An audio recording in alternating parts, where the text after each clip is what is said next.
Oh, it's official. September is the deadest month for basketball coverage. I think August is a close second, but we had the Olympics, fortunately.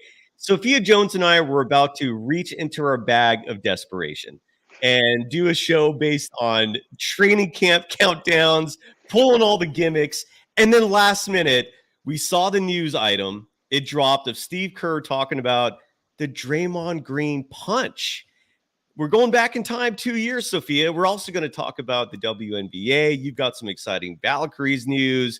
But when Steve Kerr talks about the punch, and when you hear the punch, we're obviously referring to Draymond Green and Jordan Poole. That's newsworthy. So let's break it down. We're going to talk about that and so much more next. This is the Golden Daze.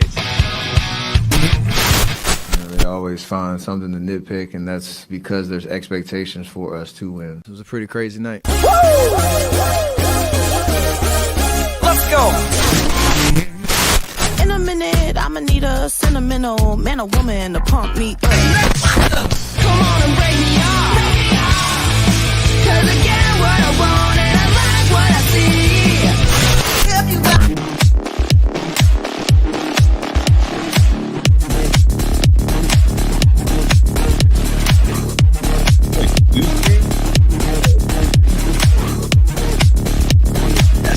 Here we go. All right, welcome to the Golden Daze. Sophia Jones and myself are your hosts. You can follow me on Threads and Instagram at Dog Wild. Over on Twitter, my handle is at Surf Journalist. You can follow Sophia Jones. I even made a little banner for you right there. We're going to keep that up for the show today, Sophia. You can follow Sophia Jones on Twitter at Sophia Jones_2. I'll let you explain to the folks how they can follow you on Instagram, different handle there. Before we get started, Sophia, and we could hear about how you're doing and everything else. First, let's quickly give some love to the official sponsor of the Golden Daze, and that's Bet Online. Bet Online is the world's most trusted betting platform and your number one source for everything football. Sophia, do you follow football? Are you a football fan, or is hoops your primary sport? Basketball is definitely a primary sport. I wouldn't say I intently watch football, but I will see some scores every now and then just to follow along with and see what's happening. You're in Florida right now, in Miami. Did you grow up a Dolphins fan? Does the Jones family have a team that they have an allegiance to? Not NFL, no. I didn't grow up a Dolphins fan. I feel like for pretty much my entire duration of being alive, the Dolphins have been very subpar, I remember. So it was never really a team that I wanted to root for. You're right. They've had a lot of bad years. I'm trying to think back, like when the last time they were decent, and it's been a while. Well, regardless, if you love football, you can bet on it. Bet Online has every stat, every matchup, even live odds and spreads to bet on during the games. And if you think you know your stuff, get in on the $200,000 mega contest and pick 5 games against the spread every week for your chance at weekly prizes and a share of $200,000. When the game's over, kick back, relax, put those feet up, pour yourself a stiff one, light them up if you got them, and head on over to the online casino for a game of blackjack or poker, or maybe unwind with one of over 150 slot games. So head to the website today to get in on the action. Bet Online, the game starts here. Sophia Jones, how the hell are you doing? You're in Florida right now. Is the weather as beautiful as I imagine it? And how's life treating you before we get started? Weather. So one thing that people actually might not realize about this time of year for Florida is we're in peak hurricane season. Ooh. So it's actually very muggy, very rainy, not a ton of sunshine as one might anticipate, but so it's been really hot and humid as well. But overall, I'm doing good. Just chilling pretty much. Nice. Good to see you. Well, we're like I said, we were going to fill content, and I absolutely hate doing that, but I'd rather be consistent and have a show each week, even if there's virtually nothing to talk about. But we were going to do a training camp countdown, and we can still do that later in the show. Because the finish line, metaphorically speaking, and it's really more of a starting line, is officially in view. It's just in the distance. We can see it. Training camp again begins right, I believe, on October 1st. And then they play their first exhibition game in Hawaii at the conclusion of that week. I believe they play the Clippers. We'll have obviously a lot more information about that as it gets closer. But then, as I do every day, I look up what's going on with the Warriors. I peruse all of my sources, all of my social media accounts that I have set up just to to consume Warriors information, NBA content. And then I saw on the wire that Steve Kerr, as a means of promoting registering to vote, which is something every one of you should be doing out there, he was on the Dan Le Batard show. Dan is, I'm sure, Sophia, you're familiar with him, being a Florida native. He's based out of there. I believe he's a columnist for the Miami Herald, among his work with ESPN and other things. Well, he had Steve Kerr on his program today, and the discussion got interesting because the question was posed about some of the difficult moments that Steve Kerr has had with Draymond Green. And why don't we let the show fill the rest of it? Here is Steve Kerr on the Dan Le Batard show. What is the angriest that you have been at Draymond Green? Well, there's a lot of examples. So, Oh boy. Yes, I would imagine so. But what's the first one that jumps to mind? I think that for sure the Jordan Poole incident. Draymond and I are a lot alike in many ways. People probably wouldn't see that from the outside, but we're both kind of maniacal competitors, and we've lost our minds with each other during games over whatever, disagreements about strategy. But he crossed the line with Jordan, and he knows it. He knew it immediately, and it made that season incredibly difficult for everybody. And that story has been regurgitated many times. But that's probably the time I was most angry. And there's your headline. You guys can tweet this. Well, thank you. Yes. I see your team back there right now.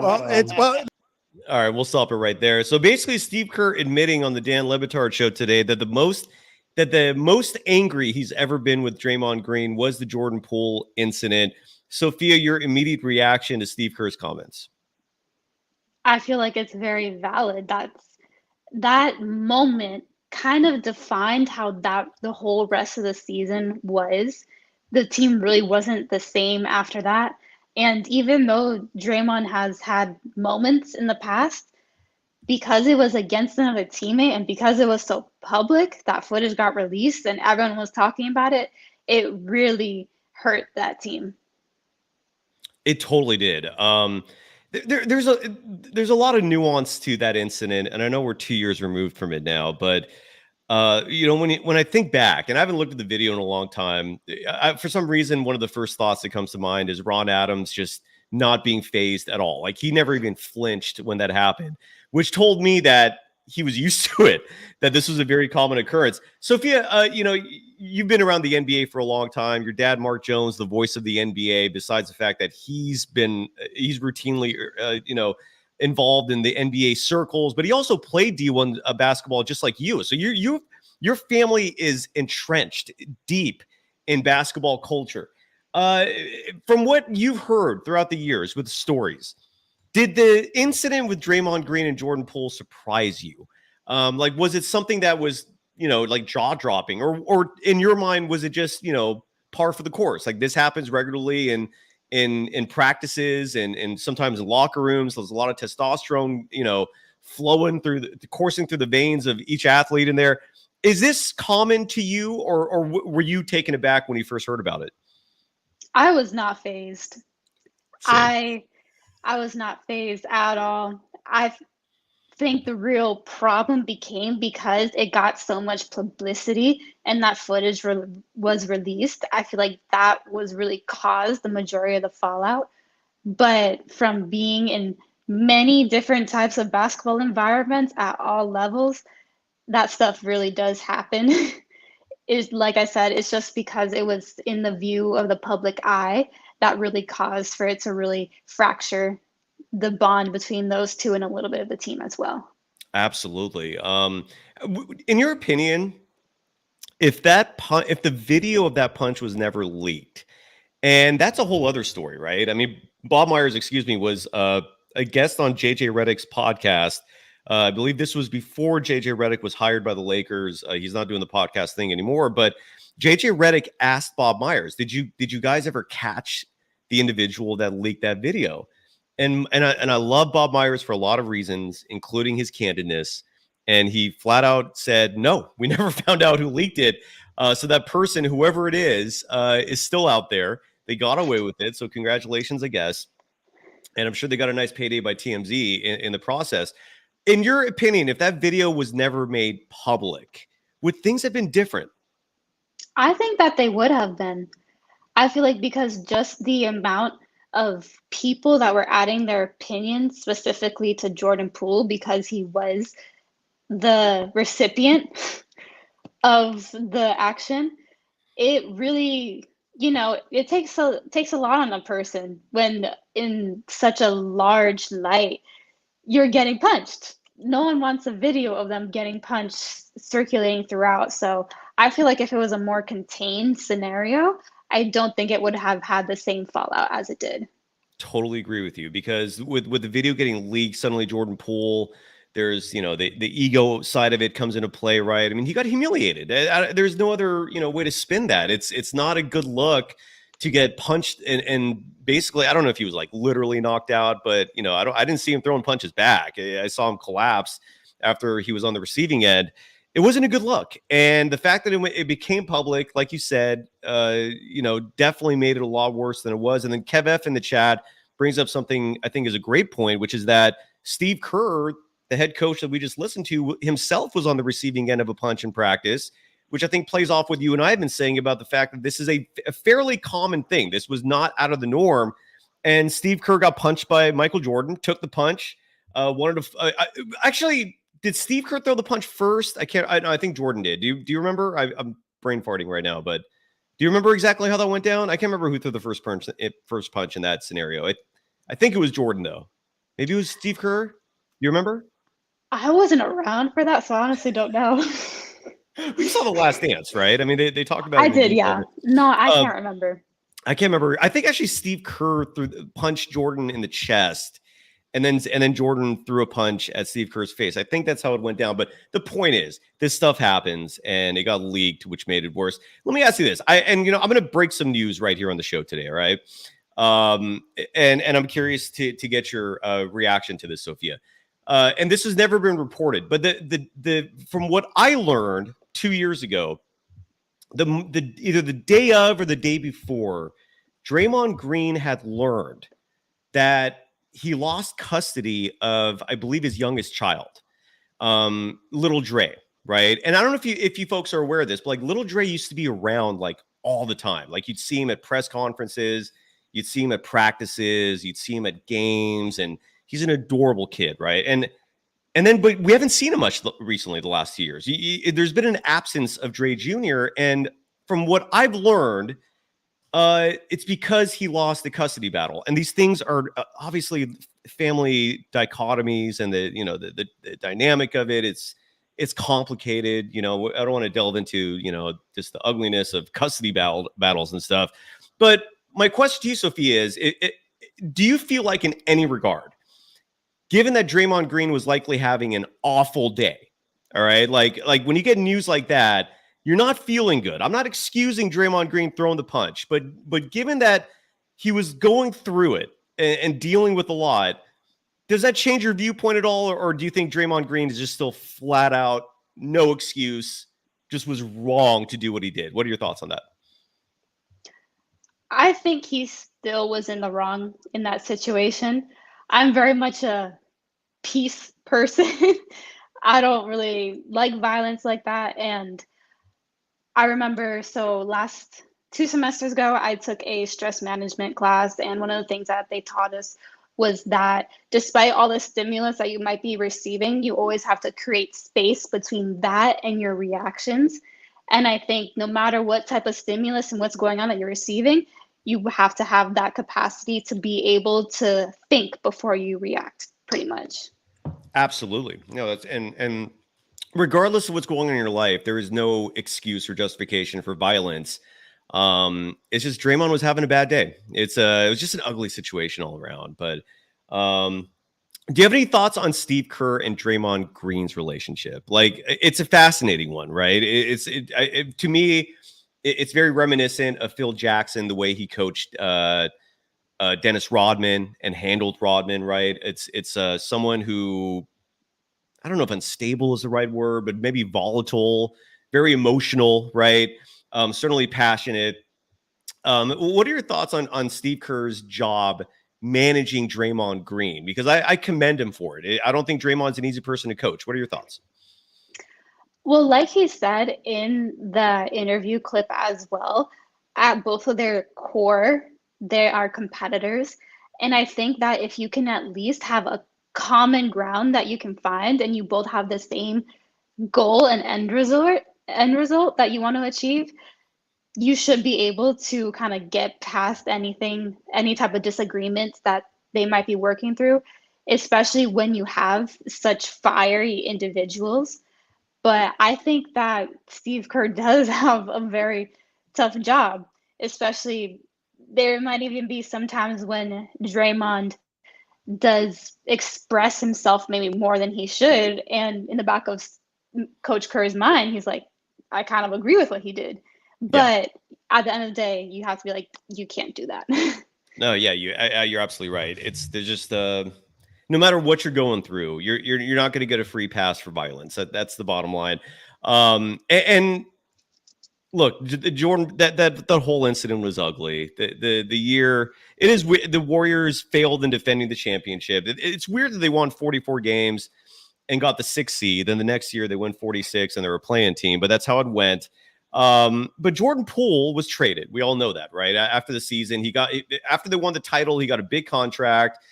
Then the following season, the production didn't necessarily match the salary in terms of what expectations are, what the team was hoping to get back. So he gets traded to the Wizards. And the player that they got from that was Chris Paul. You get Chris Paul for a 1-year rental. And now Chris Paul's gone and Jordan Poole's gone. And I feel like the only thing they got from all that was salary cap relief or maybe luxury tax relief, right? Which is fine. I mean, the Lakers spent a lot of money to maintain that dynasty. And I'm always going to sit here and tell people Joe Lacob's an awesome owner in the sense that he actually cares. He's willing to spend the money. He's not perfect.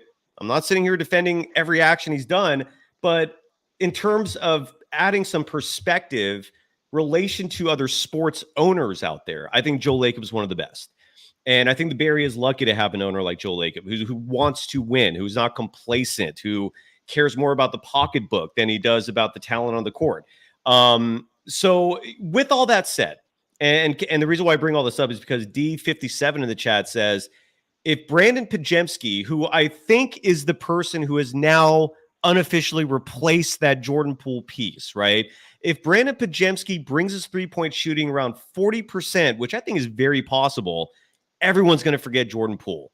And D57, you add in the chat, Pajemski is already a better rebounder, goes without saying, a better defender, yes. What are your thoughts, Sophia, on Brandon Pajemski maybe being that cog that finally fills the void in the Warriors machine since Jordan Poole regressed and then Chris Paul came and left? I agree. I think he can definitely step in and fill those shoes. Like the chat mentioned, with his defense and rebounding are already better. He does a lot of the little things like taking charges, moving off the ball. So when you have enough of that stuff put together, along with just bringing up that scoring a little bit, he can definitely be that role type player that the Warriors had in Jordan Poole that helped them win the championship. Do you feel bad for Jordan Poole? Like some people sit here, I see it in social media a lot. Like people feel bad that he's with the Wizards. He went from being, with an organization that is well respected. He, won a championship 2 years ago, and now he's mired in a Wizards organization that I don't think is widely respected in the league. They have the same reputation as the Warriors and Clippers did 30 years ago. Do you feel bad for Jordan Poole, or are you? What are your thoughts on Jordan Poole's current situation? It's one of those things where he probably, after the Draymond situation, he probably was ready to step away from the Warriors. With the Wizards, he kind of is the guy there between him and Kyle Kuzma. So he's able to run that team as his own. The problem is they're just not very good currently. But for him, feeling that he is able to kind of run that team does provide a little bit more comfort than I hope that will help to fill some of that Warriors void. Yes, yeah, absolutely. And again, if for any of you out there who feel bad for Jordan Poole, just remember he is a multi-millionaire, and he gets paid to play basketball. So I understand Washington's probably a lot more difficult than it was than the Warriors, although maybe that last season was hard as well. But the pool party, man, we should. Yeah, it is. The whole thing was just crazy. I mean, 1 minute he's like the future of the Warriors. You know, he was a fundamental piece of a championship, and just 2 years removed, now we're talking about this. Before we talk about the WNBA and the Valkyries, I know, Sophia, you have a lot of information, and you become my leading voice for the WNBA. I'm getting more and more into it just by you teaching me and the audience about it. Some Warriors training camp notes, because it's just around the corner, and this information does not bear a ton of relevance. And Sophia, if you have anything you want to add, or if you disagree at any point, please jump in. But I never really get that excited about training camp invites, just because these players don't typically make the final roster. They're there mostly to provide competition for the players currently on the team. But according to Mike Scotto of Hoops Hypes, the Golden State Warriors have added Javon, or is it Javon or Javen Johnson? I don't know how to pronounce his first name. And Dante Scott. Do either of those names sound familiar to you? Do you know anything about these players? I'm not entirely familiar. Same. But yeah. And either it's Javon or Javon, and I sincerely apologize for not knowing the pronunciation of the name. But he did play for Santa Cruz last year. He played 14 games, and so he got invited to training camp. Another player, Nasser Little, I believe, was also invited to training camp. He's had some NBA experience in the past. And then we never really touched on Davis Bertans as well, because he was in the news a couple weeks ago. I don't know if you have any thoughts on that. Bertans is like a 6'9" dude who can shoot the three. I was a little intrigued when I saw his name being mentioned as a training camp invite. And then a day later, if we find out, excuse me, that he turned down the invite to go play internationally, which is what a lot of players are doing now. Sophia, any thoughts on Bertans, on training camp rosters? Fire away. Well, you mentioned Bertans. That potentially could have been someone that would have been a little exciting to add to the Warriors roster. But you mentioned that he signed a contract to go play internationally. He not only internationally, but he signed with BC Dubai, which they're going to be in their first year. And if that team kind of follows along the trend with some of the other local team areas, he most likely got a pretty lucrative contract that was hard to turn away, especially compared to what the Warriors probably would have offered him. Yeah, there's a lot of players like Patrick Beverley's going international. There's a few other names out there that I'm brainfarting. I think Evan Fournier, I believe, is playing internationally. I don't. You could fill in the blanks on anyone else that I'm forgetting about. But then Bruce Morrow, I think, is very accurate in saying that Bertans cannot play defense. That was the biggest negative with Bertans' play, and it's why I think he's not in the NBA now. Is defensively he was a bit of a liability. But I think that's also a great segue to a WNBA discussion, because Bruce Morrow in the chat also brings up, is it Aya Wilson? Is that how you pronounce it? Please correct me. I'm sorry. It's Asia Wilson. Asia. Okay, thank you. And that's my naivety. I apologize for that. Asia Wilson's going to win MVP this year, or she's the favorite. Is that correct, Sophia? She's the favorite for MVP, and he brings up her defense, and she's also looking to seek another Defensive Player of the Year award as well. So she's really one of the best all-around players that the WNBA has seen in its history, honestly. And who does she play for, Asia Wilson? She plays for the Las Vegas Aces. Okay. They were last year's champions. She was last year's Finals MVP. And Yeah, and she just became the first WNBA player to score 1,000 points in a single season a Oh, couple days wow. ago. So she's really having a historic playing season so far this year. And she's a center. Does she dominate the middle like Shaq did? What is the comp that you could think of in terms of Asia Wilson? What is her NBA equivalent to that to maybe help me get a better idea of how she plays? That's a good question. It's funny because it's rumored, but not really, that she is dating Bam Adebayo from the Miami Heat. And I feel like they kind of actually do have similar games, Interesting. aside from the fact that Asia is more mobile, and I feel like she's a better shooter and more aggressive. I'm honest, I'm having issues thinking of an NBA comp just because she is such a unique player. But I'd almost, when thinking of her two-way ability between and scoring, rebounding, everything, I would almost say there's a little bit of LeBron in her, honestly. Ooh. Yeah. Wow. So you're saying that she's got skills offensively in She addition to just being a does. force.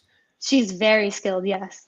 So, and again, I'm such a noob to all this WNBA stuff. So please forgive me. I am admittedly naive when it comes to a lot of this stuff. So I'm learning as we go here. The Las Vegas Aces right now, Asia Wilson's team, they're currently they have the fourth best record in the WNBA. So you're saying they won the title last year? What's preventing them from winning the title this year? Like, why are they not the favorites?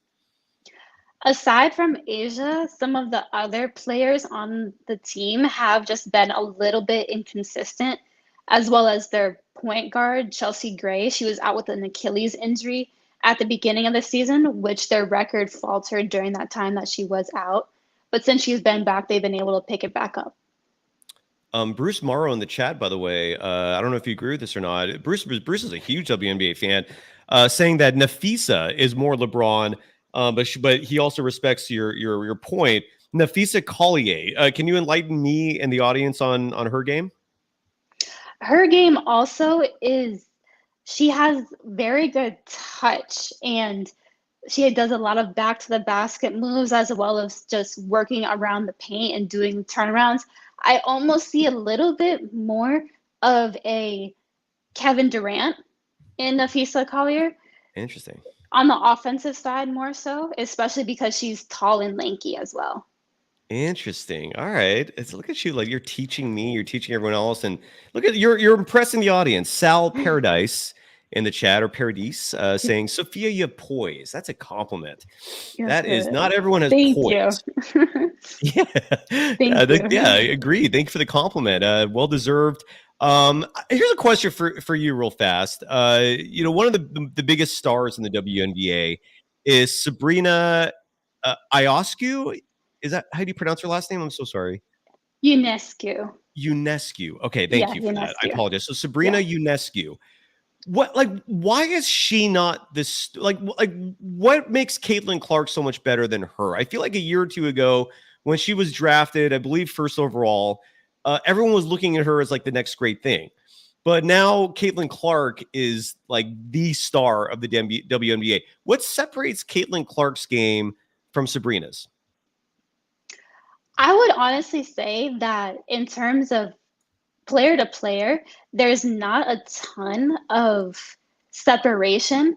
It's just because right now Sabrina Ionescu is on the best team in the WNBA. So she has a lot more to work with, and she takes on a little bit of a different role than Caitlin Clark does on the Indiana Fever. So I would say that's kind of the biggest difference, because Sabrina was able to step into a role where she had MVP Breanna Stewart on her team. So okay. Yes. So she had help. And Caitlin definitely does have help as well. Kelsey Mitchell in the backcourt has been playing amazingly. Aaliyah Boston was the first overall pick last year as well. But it's just not the same level as the New York Liberty have. Gotcha. And is it in terms of making me understand better their games. Is Ionescu more of a 2 and Caitlin Clark more of a 1, or is that not accurate? Like, how are they positionally? Sabrina definitely is on ball a lot, so I would say she's a 1. When they play against each other, I believe they do match up a lot of the times. With Sabrina, I would say maybe she's just not as streaky of a shooter in terms of off the dribble. She does have really good, I mean, we saw in that 3-point contest against Steph Curry, she's an incredible 3-point shooter, but doing step back pull-ups 3 feet away from the 3-point line isn't as much in her bag as it is Caitlin Clark's. But Sabrina's passing ability and playmaking ability is definitely there. You know, we saw a great event at the All-Star game this past season, the NBA All-Star game, where Steph and Ionescu had a 3-point shootout. And Steph barely hung on to win that, but it was arguably the highlight of the whole weekend. If we see something like that again, only instead of Ionescu, I'm so sorry, man. I hope I'm pronouncing that correctly. If you replace Ionescu with Caitlin Clark, does Steph still win, or is that a whole different beast? That's a tough one. That's honestly because it really comes down. This might sound like a little bit of a cop-out answer, but it really comes down to who is having a better night. Ooh. Because we've seen Steph not be as successful in the 3-point contest before. We haven't really seen much of Caitlin doing much of 3-point contest because it is different mechanics when you have to pick a ball up from the rack and get to your pocket and shoot. So it's a little bit, some of these discrepancies that can matter, but I can definitely see both of them putting up a fight toward each other. And I think that would be something that would be really exciting, again, to have this All-Star weekend. Is Ionescu and Clark, are they the 2 biggest stars in the WNBA right now? Or are there who else can you include in that group as like the faces of the league? Like, I feel like those 2 are at the top, but maybe I'm wrong. How would you respond to that? I would say when you look at the face of the league strictly on who is the best player, it has to be A'ja Wilson. She has the Nike commercial. She has the Gatorade commercial. She's getting her own shoe coming out soon. So I think that the WNBA has stepped up in promoting A'ja Wilson as they should, because in terms of pure dominance, I believe she is the face of the WNBA. But in terms of popularity, Caitlin Clark is someone that, because we saw her rise during college, a lot of people do tune in to watch her play in amongst some of the other rookie class. And D57 in the chat. I love how so many people in the chat are like in tune with this. And again, I will not pretend I'm an expert. This is Sophia. This is your turf, and I'm your student in this regard. Bruce Morrow, would you agree with his assessment that Caitlin Clark is a better point guard, but Ionescu is a better player? Is that a fair assessment? I feel like that is fair. And Ionescu's game is a little bit more refined at this stage. And like I said, she is on a better team. But when you watch Ionescu play, she does play with a little bit more poise than Caitlin. She's a little bit stronger. She doesn't get those technical fouls like Caitlin picks up. So I do feel like Ionescu is maybe a little bit more of a better overall, well-rounded player. But as Matt says, Clark could overtake her. With Clark, it's really just if she gets her field goal percentage going up and her turnovers to go down, she could be a very generational player. And what about Breanna Stewart? I hear her name mentioned a lot.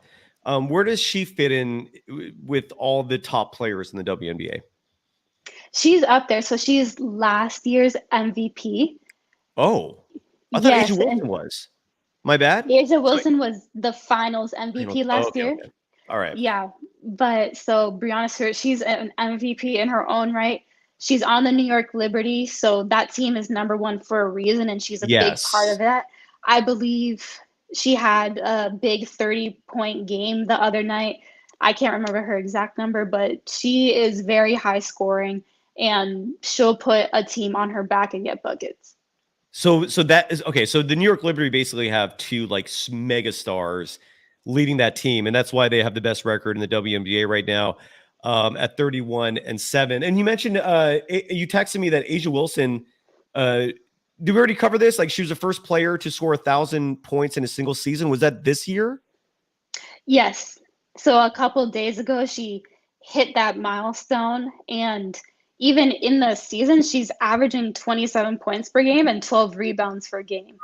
So she's really just been on a tear.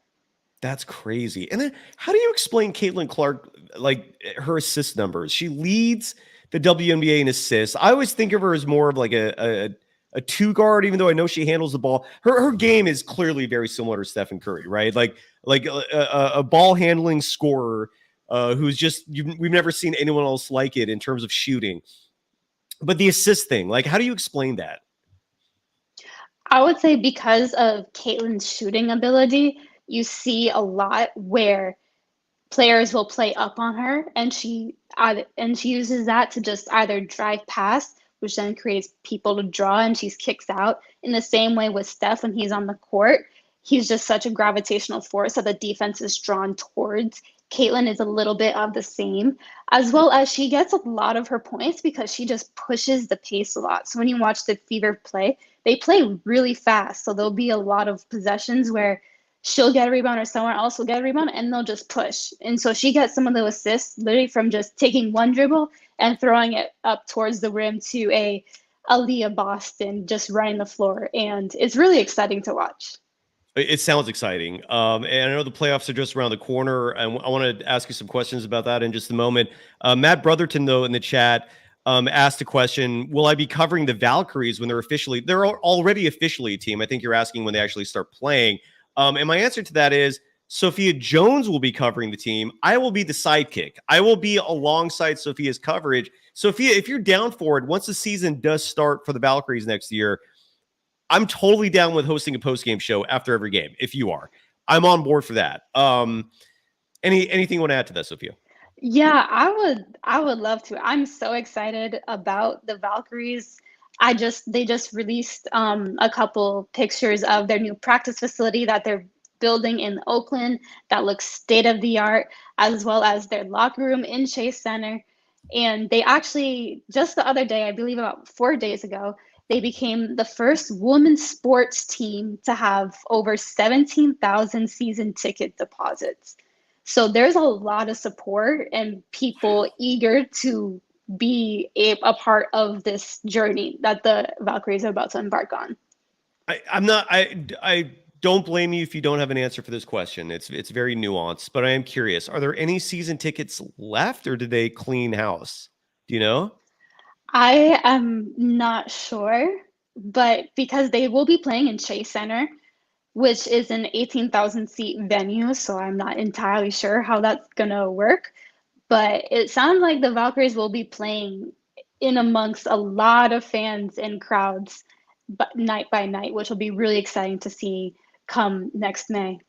Oh, yeah, absolutely. And that's I've always wanted to be a season ticket holder. I didn't grow up with money, so I could never do it as a kid. And I almost was a season ticket holder in 2008 for the Warriors.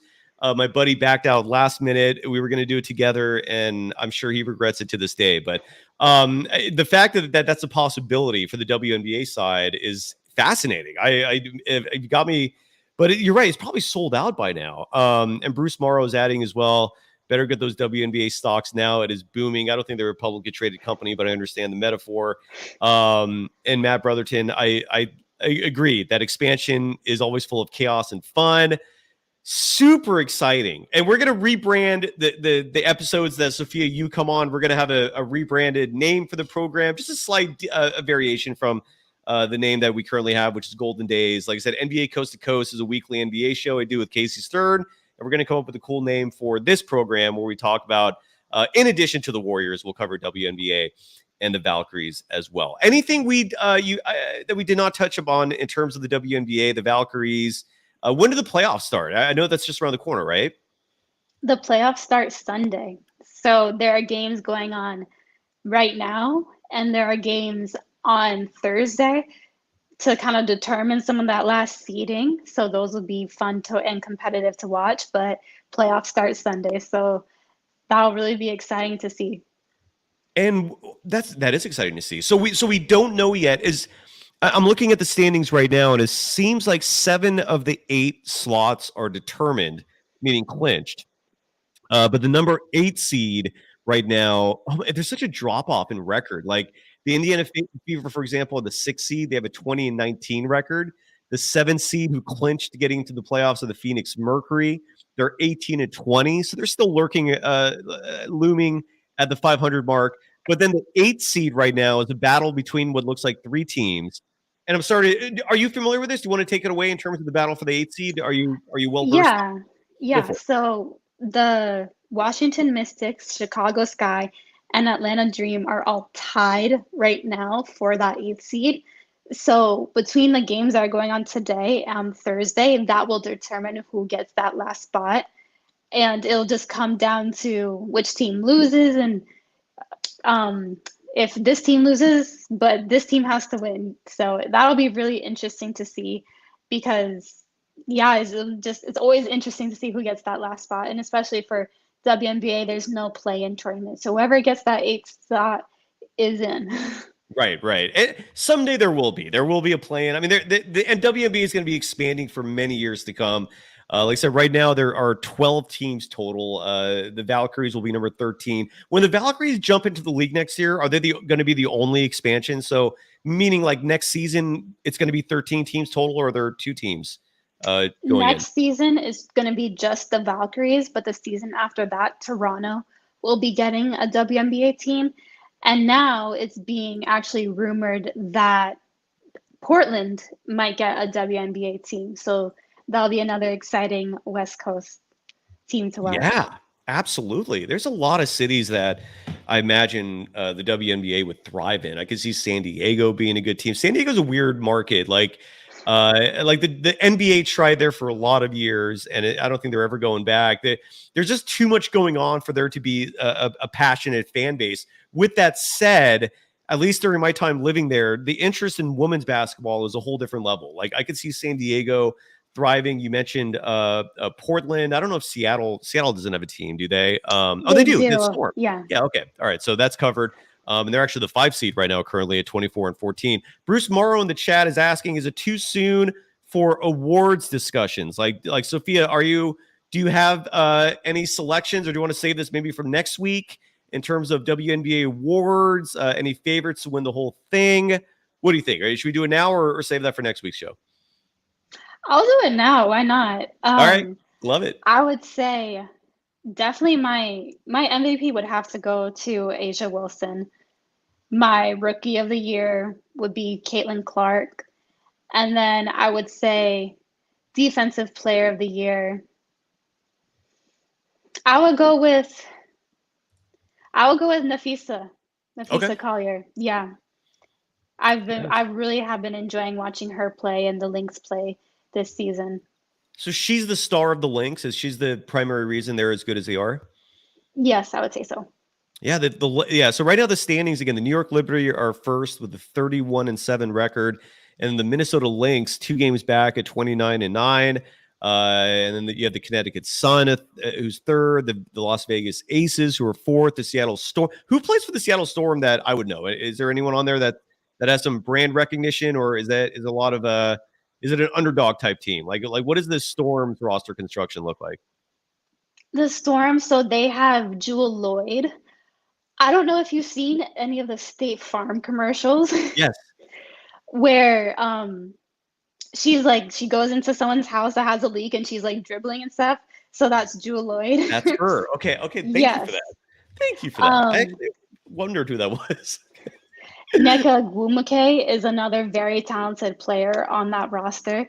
That is fun to see. That is fun to watch. She's a former Sparks player as well. So she comes in with some championship tutelage. But nice. Yeah, that Storm team, they do have some history. They've been in the championship discussions recently, definitely.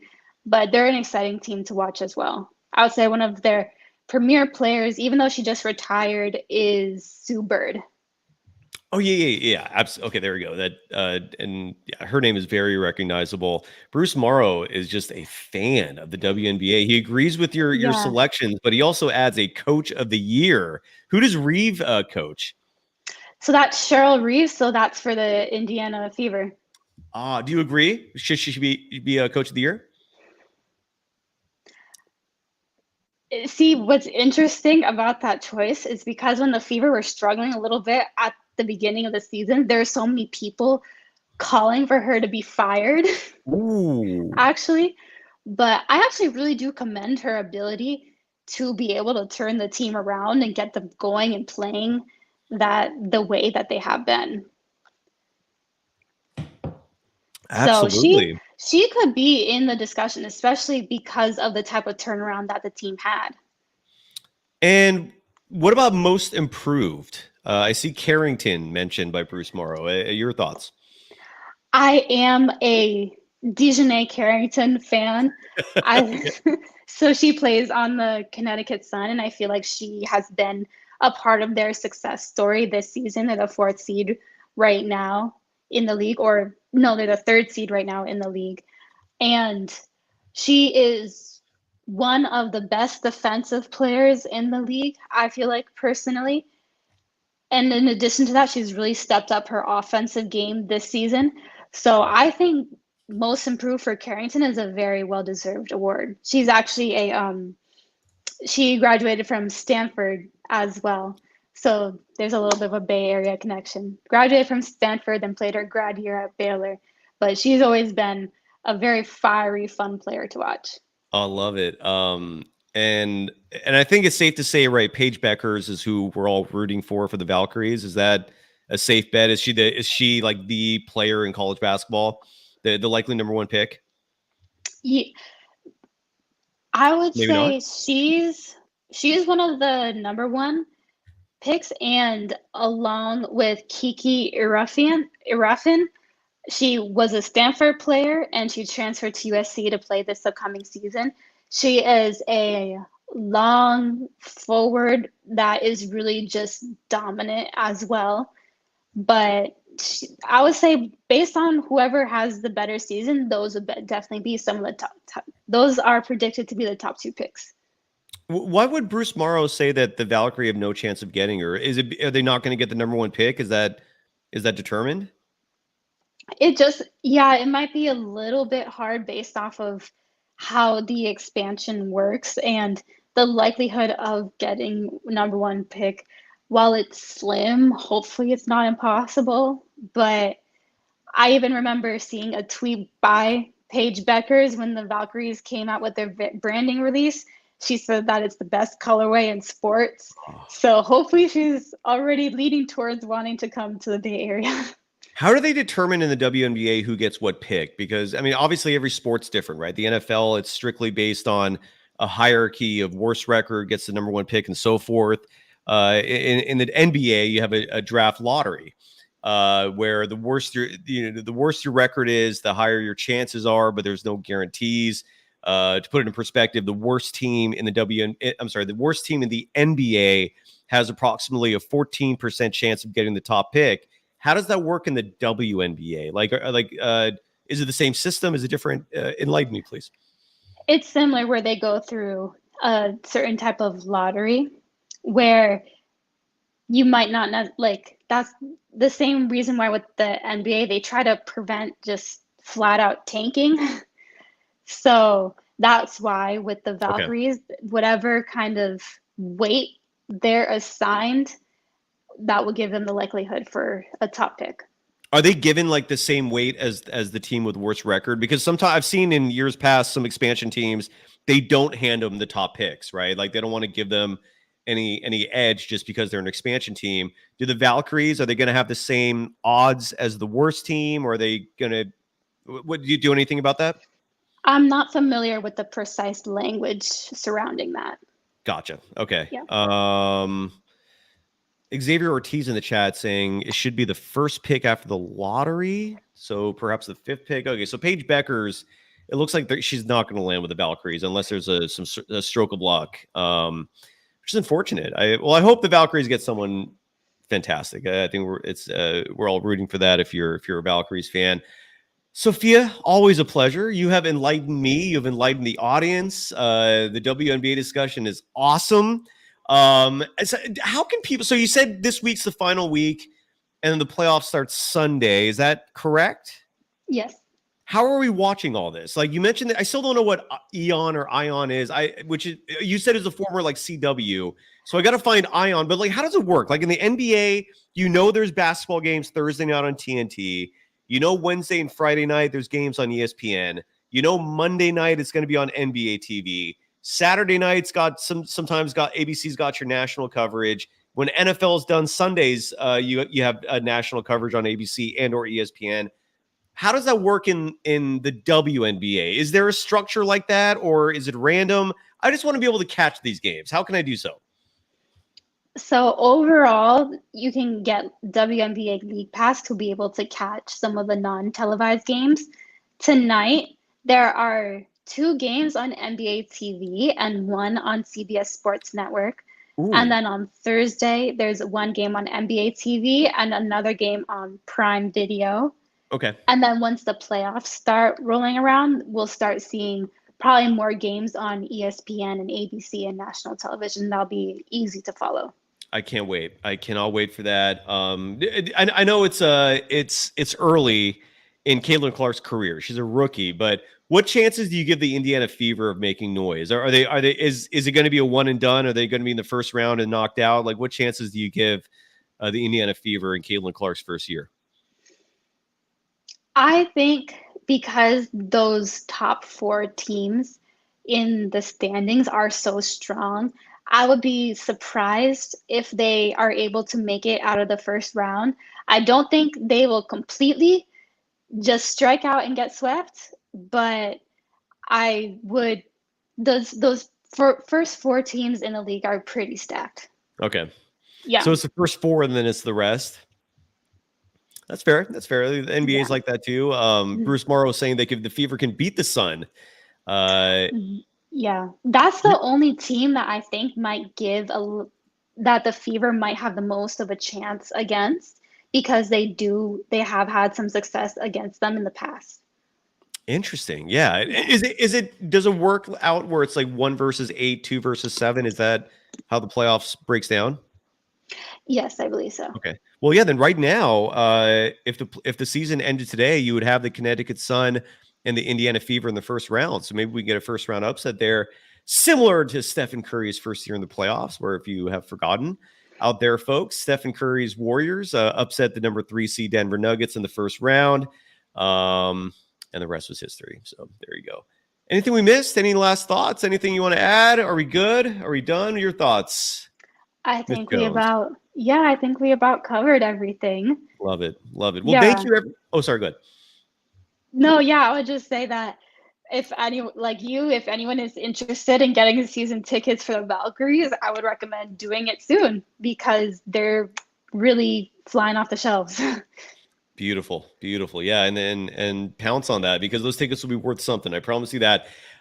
Sophia, thank you as always for the phenomenal work. You do a great job. And we'll be back at this every Tuesday, 3 p.m. Pacific time. We were a little late today. Apologies for that. That was on my end.